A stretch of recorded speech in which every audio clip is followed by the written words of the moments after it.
Gas সংকটে রাজধানীর refilling স্টেশনগুলোতে যানবাহনের বাড়তি চাপ দেখা দিয়েছে। ঘন্টার পর ঘন্টা অপেক্ষা করেও মিলছে না পর্যাপ্ত গ্যাস।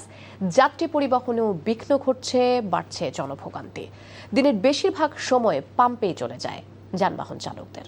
আপেল শাহরিয়ারের রিপোর্ট।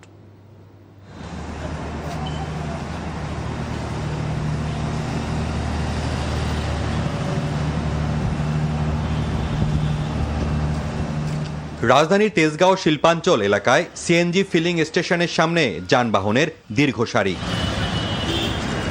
ভোর থেকে লাইনে দাঁড়িয়েও মিলছে না গ্যাস।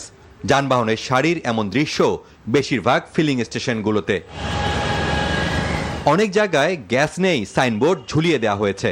কয়েকটি পাম্প ঘুরেও গ্যাস না পাওয়ায় হতাশ ভোক্তারা। এই যাইছি সকাল থেকে বই কোনো গ্যাস নেই।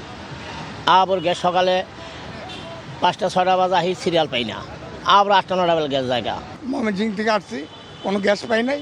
আজকে এনে 8টার সময় লাইন দিয়েছি, যে বন্ধ এনে ঢুকছি পরেই বলে যে গ্যাস বন্ধ হয়ে গেছে।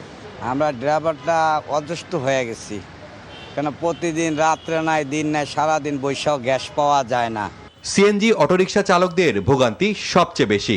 গ্যাস নিতে বাড়তি সময় চলে যাওয়ায় কাঙ্ক্ষিত যাত্রী পাচ্ছেন না তারা।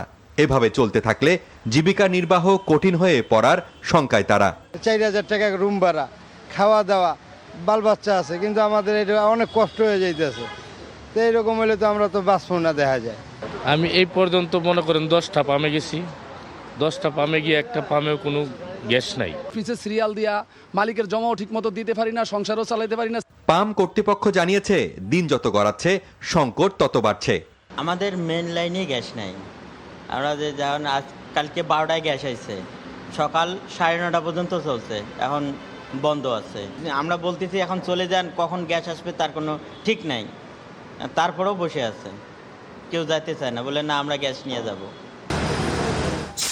যে কটি ফিলিং স্টেশনে মোটামুটি গ্যাস সরবরাহ আছে তাতেও চাপ সামলাতে হিমশিম অবস্থার কথা জানানো হয়েছে।